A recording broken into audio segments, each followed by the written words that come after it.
నమస్కారం, సుఖీభావ్కు స్వాగతం. ఈరోజు సుఖీభావ్లో పిల్లల్లో నిమోనియా ఎంత ప్రమాదం, ముందస్తు మధుమేహానికి చెక్ పెట్టండి. ఇలా నిద్ర తగ్గితే పిల్లల్లో సమస్యలెన్నో. 40 ఏళ్లొచ్చాయా? అయితే మీ ఎముకలు భద్రం. ఇంకా హెల్త్ టిప్. పిల్లలకు తరచూ జలుబు చేయడం, అడపాదడపా దగ్గుతో బాధపడడం మామూలే. అయితే పిల్లలకు దగ్గు జలుబుతో పాటు తరచూ ఊపిరి తీసుకోవడంలో ఇబ్బంది పడుతుంటే అది ఖచ్చితంగా అనుమానించాల్సిన విషయమే. ఎందుకంటే ఇలాంటి శ్వాస కష్టాల వెనుక ఒక్కోసారి నిమోనియా దాగి ఉండే ప్రమాదం ఉంటుంది. పిల్లల ఊపిరికి పెనుముప్పుగా పరిణమించే నిమోనియాకు కారణాలు, పరిష్కార మార్గాల గురించి ఇప్పుడు తెలుసుకుందాం.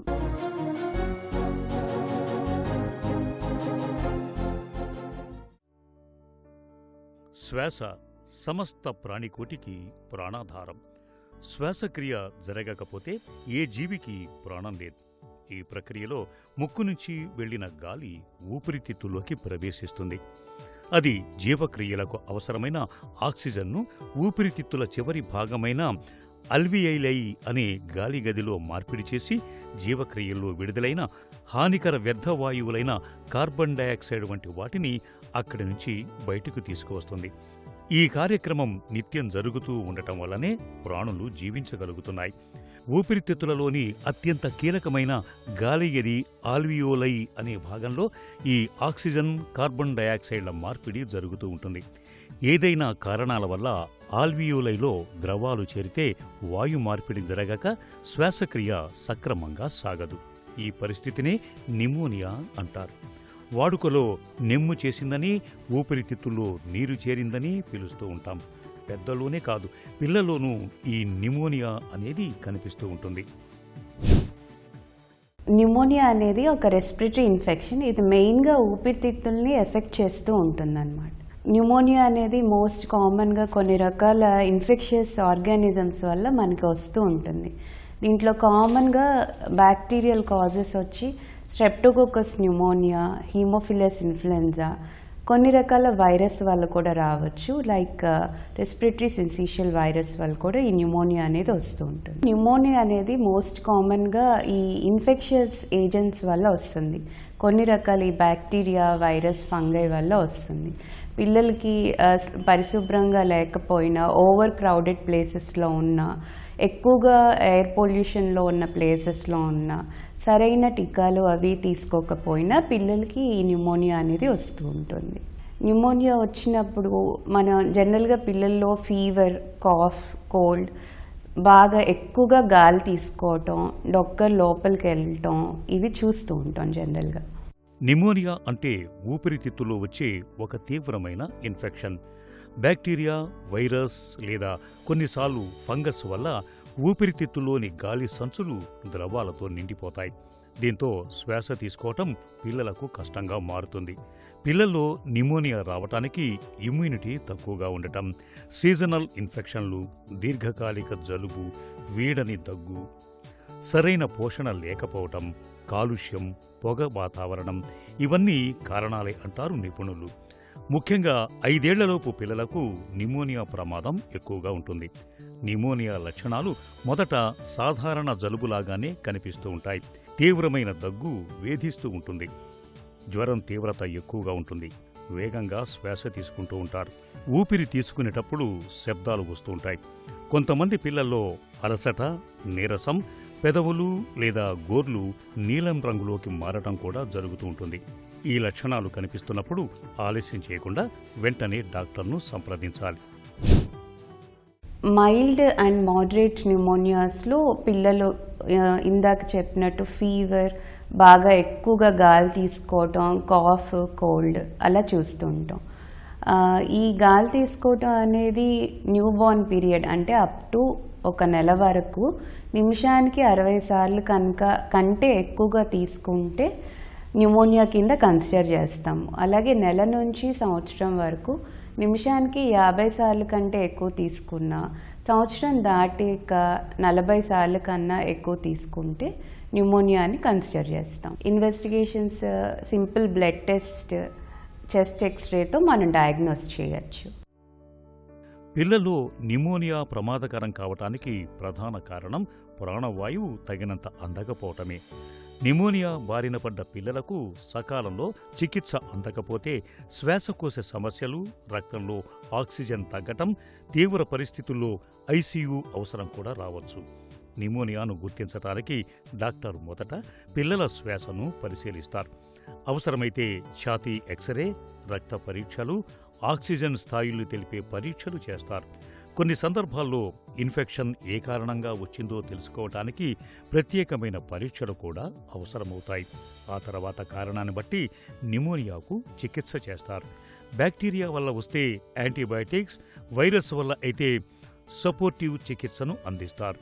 కొంతమంది పిల్లలకు అవసరాన్ని బట్టి ఆక్సిజన్ సపోర్ట్, నెబ్యులైజేషన్ కూడా పెట్టాల్సి వస్తుంది. పిల్లల్లో ట్రీట్మెంట్ అనేది మైల్డ్ కేసెస్లో జనరల్గా ఎక్కువగా హైడ్రేషన్, న్యూట్రిషన్ బాగా ఇవ్వటం, ఓరల్ యాంటీబయాటిక్స్ తీసుకోవటం వల్ల తగ్గిపోతుంది. బాగా సివియర్ కేసెస్లో కనుక, అంటే సివియర్ కేసెస్ అంటే ఎట్లాంటి ఆహారం తీసుకోకపోవటం, పిల్లలు నీరసంగా ఉండటం, అంటే షాక్లోకి వెళ్ళిపోతూ ఉంటారు, డల్గా ఉండి మనకి రెస్పాన్స్ ఇవ్వకుండా ఉన్న ఆ కండిషన్స్లో మాత్రం ఇమీడియట్గా హాస్పిటల్కి తీసుకెళ్ళి IV antibiotics under supervision of doctors ఇస్తే మంచిది. న్యూమోనియా రాకుండా మనం ప్రివెంటివ్ మెజర్స్ ఎలా తీసుకోవచ్చు అంటే పిల్లల్లో ఎస్పెషల్లీ 0 to 6 monthsలో ఎక్స్క్లూజివ్ బ్రెస్ట్ ఫీడింగ్ తీసుకోవచ్చు. అంటే తీసుకోవటం వల్ల మనం ఈ న్యూమోనియాని ప్రివెంట్ చేయొచ్చు. అలాగే గుడ్ న్యూట్రిషన్, పిల్లలకి పోషకాహారం ఇవ్వటం, ఇండోర్ ఎయిర్ పొల్యూషన్ లేకుండా చూసుకోవటం, ఓవర్ క్రౌడెడ్గా ఉండకుండా చూసుకోవడం, వీటి వల్ల మనం ప్రివెంట్ చేయొచ్చు. అలాగే హ్యాండ్ హైజీన్, శుభ్రత పాటించటం వల్ల ఈ ఇన్ఫెక్షియస్ ఏజెంట్స్ అనేవి పిల్లల్లోకి రాకుండా ఉంటుంది. న్యూమోనియా అనేది మనం వ్యాక్సిన్స్ ఇవ్వటం వల్ల ప్రివెంట్ చేయొచ్చు. Like pneumococcal vaccine, hip vaccine, DPT vaccine, అలాగే ఇన్ఫ్లుయెన్జా వ్యాక్సిన్ అనేది ఇవ్వటం వల్ల మనం ప్రివెంట్ చేయొచ్చు. నిమోనియాను నిర్లక్ష్యం చేస్తే అది పిల్లలకు ప్రాణాంతకంగా పరిణమిస్తుంది. నిమోనియా నివారణకు పిల్లలకు తప్పనిసరిగా న్యూమోకోకల్ టీకాను ఇప్పించాలి. తరచూ చేతుల్ని శుభ్రం చేసుకోవటం, వ్యక్తిగత పరిశుభ్రతను పాటించేలా చూడాలి. జలుబు చేసినప్పుడు, ఇతర శ్వాసకోశ సమస్యలతో బాధపడుతున్నప్పుడు అవి తగ్గే వరకు ఇతరులకు పిల్లల్ని దూరంగా ఉంచాలి. వారికి ఒంట్లో రోగ నిరోధక శక్తి పెంపొందేలా పోషకాహారాన్ని అందించాలి. పొగ, కాలుష్య కారకాలకు పిల్లల్ని దూరంగా ఉంచాలి. ఈ జాగ్రత్తలు నిమోనియాను చాలా వరకు నివారిస్తాయి. ఇవాళ మనలో చాలా మందికి రక్తంలో గ్లూకోజ్ శాతం 100కు పైగానే ఉంటుంది. అంటే వీళ్ళందరూ దాదాపుగా షుగర్ జబ్బు బారిన పడడానికి సిద్ధంగా ఉన్నవాళ్లే. రక్తంలో గ్లూకోజ్ శాతం 100 దాటి 120 దిశగా వెళ్తుంటే దాన్ని ప్రీ డయాబెటీస్ అని, వాడుకలో ముందస్తు మధుమేహం అని పిలుస్తారు. అయితే ఈ దశలో జీవనశైలి, అలవాట్లు, ఆహార వ్యాయామాల విషయంలో తగిన జాగ్రత్తలు తీసుకుంటే ప్రీ డయాబెటీస్ అనేది పూర్తిస్థాయి మధుమేహంలోకి దిగకుండా చూసుకోవచ్చు. అంటే మధుమేహాన్ని చాలా వరకు వాయిదా వేసుకోవచ్చు. ముందస్తు మధుమేహ దశలో తీసుకోవాల్సిన జాగ్రత్తల గురించి ఇప్పుడు తెలుసుకుందాం. ప్రీ డయాబెటీస్ అంటే డయాబెటీస్ వచ్చే ముందు స్టేజ్. దీన్నే మనం ఎర్లీ డయాబెటీస్ అని కూడా అంటాము. దీంట్లో రక్తంలో చక్కెర స్థాయి సాధారణం కంటే ఎక్కువగా ఉంటుంది. అలాగే డయాబెటీస్ అని నిర్ధారణ చేసేంత ఎక్కువగా ఉండదు. డయాబెటీస్ లో అయితే నార్మల్ గా షుగర్స్, మనం బ్లడ్ లో షుగర్స్ కనుక చూసుకున్నట్లయితే ఫాస్టింగ్ షుగర్స్ నార్మల్ పేషెంట్ లో అయితే 100 కంటే తక్కువగా ఉంటాయి. తిన్న తర్వాత షుగర్స్ 2 అవర్స్కి చెక్ చేస్తే 140 కంటే తక్కువగా ఉంటాయి. అదే HbA1c లెవెల్స్ అయితే 5.6 5.7 కంటే తక్కువగా ఉంటాయి. అదే డయాబెటీస్ అని నిర్ధారణ చేయాలంటే ఫాస్టింగ్ బ్లడ్ షుగర్స్ అనేవి 125 కంటే ఎక్కువగా ఉంటూ, తిన్న తర్వాత 2 అవర్స్కి షుగర్స్ చెక్ చేసినట్లయితే 200 కంటే ఎక్కువగా ఉంటూ, HbA1c లెవెల్స్ కనుక 6.5 కంటే ఎక్కువగా ఉంటే డయాబెటీస్ అంటాము. ఈ మధ్యలో అంటే షుగర్ ఫాస్టింగ్ షుగర్స్ 100 to 125 మధ్యలో ఉంటూ, పోస్ట్ లైన్ షుగర్స్ 140 to 199 మధ్యలో ఉంటూ, HbA1c లెవెల్స్ అనేవి 5.7 to 6.4 మధ్యలో ఉన్నట్లయితే ప్రీ డయాబెటీస్ అంటాం. ప్రీ డయాబెటీస్ అనేది డయాబెటీస్గా మారకుండా ఉండడానికి మన జీవన శైలిలో చిన్న చిన్న మార్పులు చేసుకుంటే సరిపోతుంది.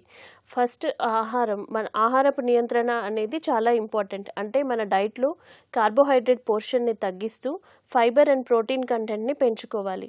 అంటే వైట్ రైస్ తగ్గిస్తూ ఆ వైట్ రైస్ సబ్స్టిట్యూట్స్ అంటే బ్రౌన్ రైస్ కానీ, మిల్లెట్స్ కానీ, ఓట్స్ కానీ అట్లా తీసుకోవడం. అలాగే మనం తీసుకునే ఫుడ్లో ప్రోటీన్ కంటెంట్ అనేది పెంచుకోవడము.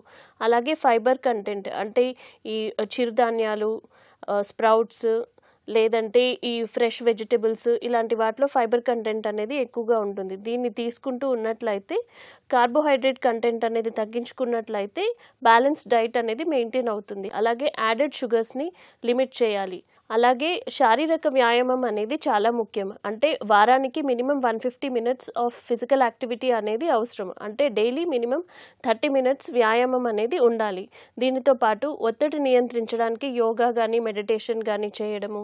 అలాగే నిద్ర అనేది చాలా ఇంపార్టెంట్. మినిమం 7 అవర్స్ నిద్ర అనేది ఉంటే ఈ పైన చెప్పినవన్నీ పాటిస్తూ మద్యపానం కానీ ధూమపానం కానీ చేసే అలవాటు ఉంటే అది తగ్గించుకుంటూ ఉన్నట్లయితే ఈ ప్రీ డయాబెటీస్ని డయాబెటీస్గా మారకుండా ఉండడానికి పాసిబుల్ అవుతుంది. ఫోన్లు అందుబాటులోకి వచ్చాక పిల్లలకు నిద్ర తక్కువైందనడంలో సందేహం అక్కర్లేదు.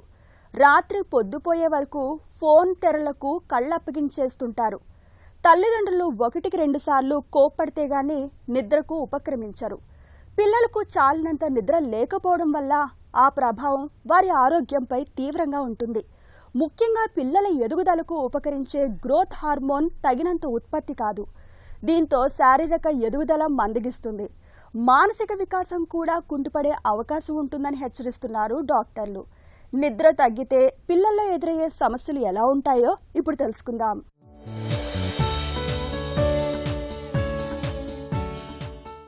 పిల్లల ఎదుగుదలకు కావాల్సిన గ్రోత్ హార్మోన్ నిద్రలోనే విడుదలవుతుంది.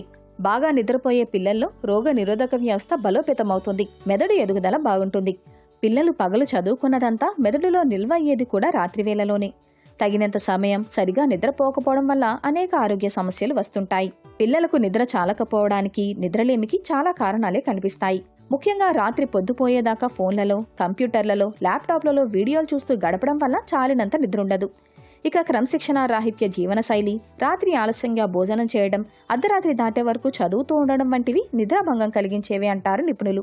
పిల్లలకు నిద్ర చాలకపోవడం వల్ల రోజంతా అలసటగా ఉంటారు.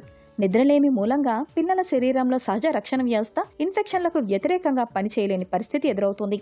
పగటిపూట నిద్రమత్తు, అలసట, చిరాకు, ఆలోచించడంలో, దృష్టి సారించడంలో, గుర్తుంచుకోవడంలో ఇబ్బంది, తరచూ తలనొప్పి, అనియంత్రిత కంటి కదలికలు, స్పష్టంగా మాట్లాడలేకపోవడం, వాలిపోతున్న కనురెప్పలు, చేతులు వనకడం, దృశ్య, స్పర్శ భ్రాంతులు ఇలా అనేక సమస్యలు ఎదురవుతాయి.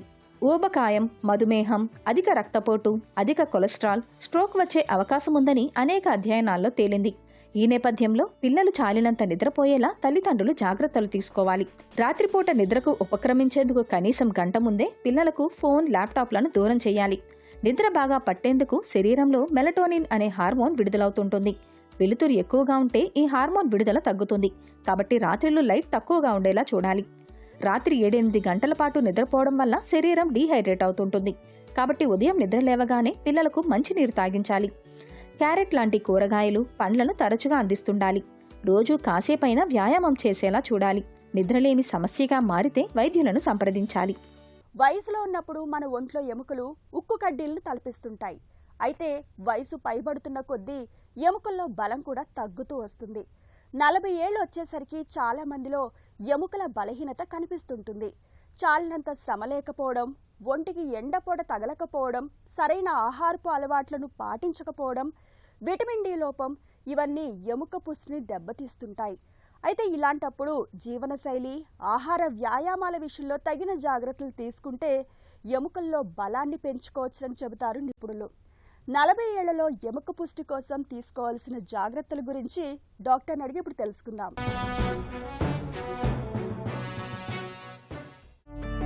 40 ఏళ్ల తర్వాత ఎముకల్లో అసలు ఏ మార్పులు జరుగుతాయి? 40 ఇయర్స్ తర్వాత స్లోగా అరుగుదల చేంజెస్, డీజనరేటివ్ చేంజెస్ స్టార్ట్ అవుతాయి.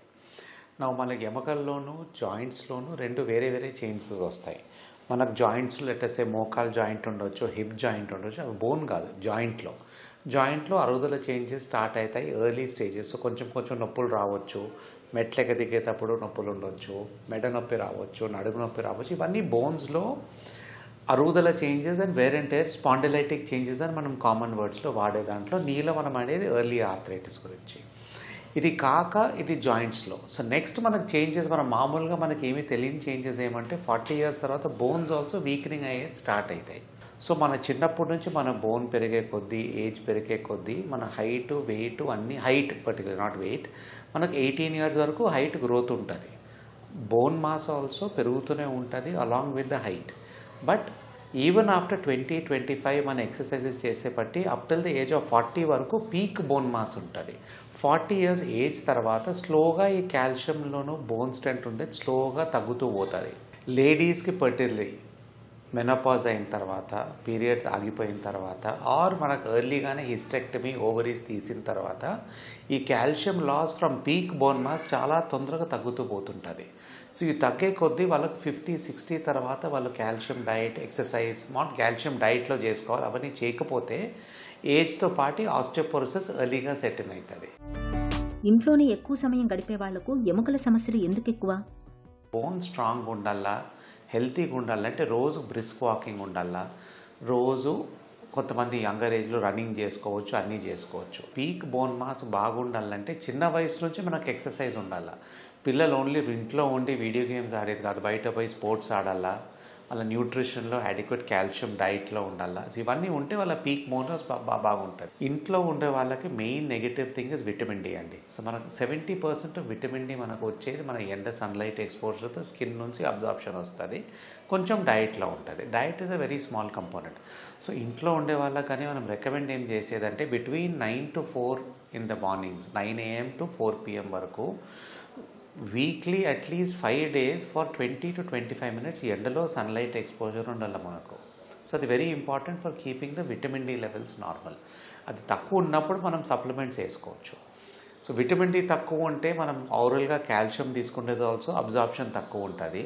ఉండే విటమిన్ డి లెవెల్స్ తక్కువ ఉన్నప్పుడు బోన్స్ ఆల్సో స్లోగా వీక్ అయ్యే ఛాన్స్ ఎక్కువ ఉంటుంది. So sunlight exposure important. And ఇంట్లో ఉన్నప్పుడు కానీ రోజు వెయిట్ బేరింగ్ ఎక్సర్సైజెస్ చేయాలా, వెయిట్స్తో డంబెల్స్, జిమ్కి పోయి ఎక్సర్సైజ్ చేయాలా, రోజు ట్రెడ్మిల్ అయినా పర్వాలేదు వాకింగ్ చేయాలా. సో ఈ వెయిట్ బేరింగ్ ఎక్సర్సైజ్తో బోన్ స్ట్రెంత్ వస్తుంది, జాయింట్స్లో ఆల్సో న్యూట్రిషన్ బెటర్ ఉంటుంది. బరువు పెరగడం అనేది ఎముకలపై ఎలా ప్రభావం చూపుతుంది?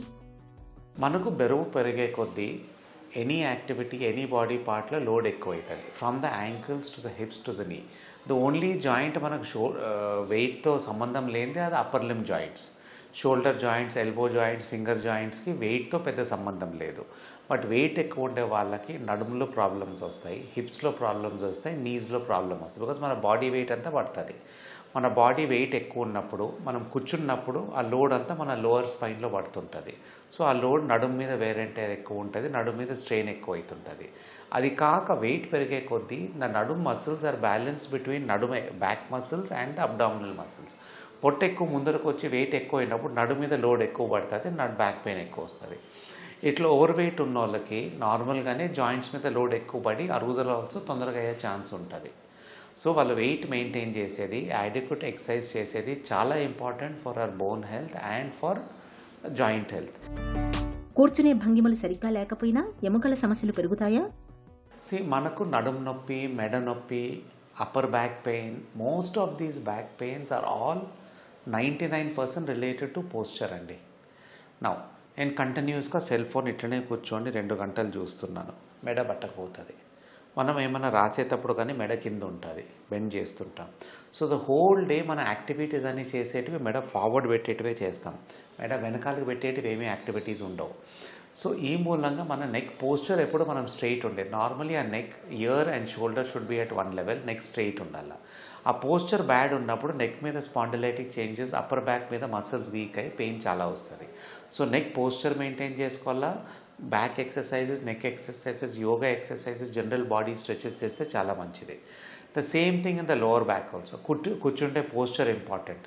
ఎప్పుడో ఒకసారి సోఫా మీద మనం అర్ధ గంట కూర్చుంటాం, గంట కూర్చుంటాం. బట్ అదే మనం సోఫాలో గంటలు కూర్చుంటే డెఫినెట్గా నడుము పోస్చర్ మీద డేంజర్ ఉంటుంది.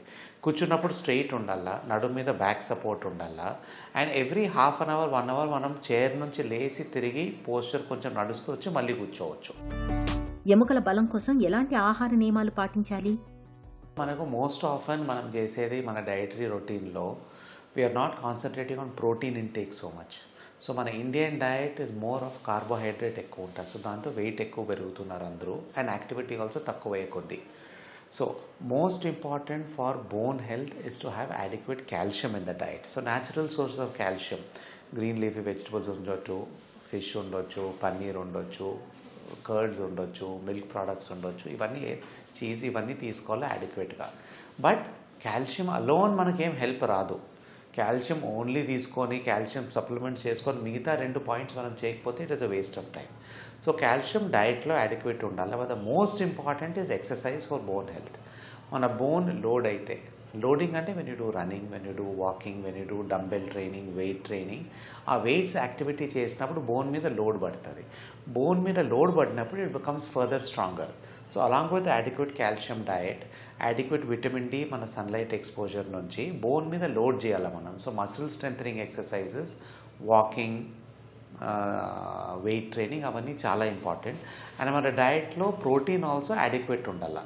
మన adequate diet the best sources of protein only non veg అని చెప్పట్లేదు. Egg is a very good source of protein, milk is fine, and paneer, soya, మన dals, all these are very very important sources. Rajma, all these are మంచి sources. Soya are good sources of protein which we have to have in the diet. ఎముకల ఆరోగ్యం కోసం తరచూ ఎలాంటి పరీక్షలు అవసరం? మనకు బోన్ స్ట్రెంగ్త్ కోసము ఎలాంటి ఇన్వెస్టిగేషన్స్ చేయాలంటే ఇట్ ఈస్ WHO రికమెండేషన్స్ ప్రకారంగా any lady should undergo a bone density, అంటే డెక్సా స్కాన్ అండ్ టెస్ట్ ఉంటుంది. నార్మల్గా we do it once in 3-4 years normal ఉంటే. So bone density test is very very important for bone strength.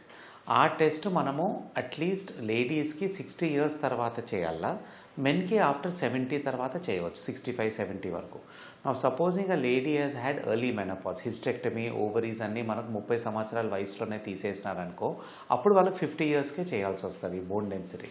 So bone density చేస్తే we do the bone density not for the whole body, hip and spine వరకు చేయాలా. ఆ bone density చూసిన తర్వాత మనం దానికి ఏమేమి ట్రీట్మెంట్స్ ఇవ్వాలా, ఎక్సర్సైజెస్ ఏం చెప్పాలా, డైటరీ కాల్షియం ఎట్లా పెంచుకోవాలా, కొంచెం కాల్షియం ట్యాబ్లెట్స్ ఇవ్వాలా, అన్నీ ప్లాన్ చేసుకోవచ్చు. అలాంగ్ విత్ దీస్ ట్యాబ్లెట్స్ కాల్షియంతో పాటు బోన్స్కి కాల్షియం పోవాలా, బోన్ స్ట్రాంగ్ కావాలంటే ఆస్టియోపోరోసిస్ ట్రీట్మెంట్ ఆల్సో స్టార్ట్ చేయవచ్చు, which is either weekly tablets or yearly injections. Various options ఉన్నాయి. వయసుతో పాటు ఎముకల్ని బలంగా ఉంచుకోవడానికి మనం చేయాల్సిందల్లా ఒకటే, చురుకైన జీవనశైలి పాటించాలి, మంచి పోషకాహారం తీసుకోవాలి, నిత్యం చాలినంత వ్యాయామం చేయాలి. ఈ జాగ్రత్తలు మన ఎముకల్ని బలంగా ఉంచుతాయి. ఇక ఈ రోజు కార్యక్రమాన్ని ముగించే ముందు ఒక చిన్న చిట్కా మీకోసం. మైగ్రేన్తో బాధపడుతున్నప్పుడు తిప్పతీగ రసాన్ని 2 చెంచాల మోతాదులో తేనెతో కలిపి తీసుకోండి. మైగ్రేన్ బాధలు ఇట్టే తగ్గుముఖం పడతాయి.